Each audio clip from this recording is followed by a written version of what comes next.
uLetoya Makeni, owaziwa kakhulu ngokucula nangokulingisa, waba ngomunye wabantu bokuqala ukukhuluma obala ngokuthwasa kwakhe.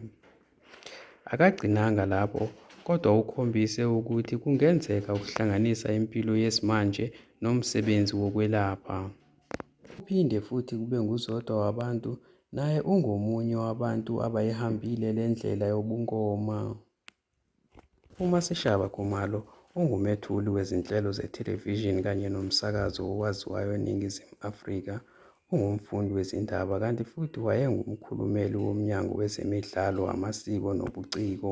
Naye ungomunye owaphumela obala ngokuba yisangoma. Umethuli wezinhlelo zethelevishini uLuyanda Potwane, esamazi kakhulu kwiNyani Nyani, naye ungomunye wabaphumela obala ngobungoma. Umethuli wohlelo Izangoma Zodumo uGogo Maweni, naye ungumelaphi wendabuko aphinde abe yisangoma. Singakhohlwa-ke futhi ukucindezela ulike, siphinde futhi sisubscribe.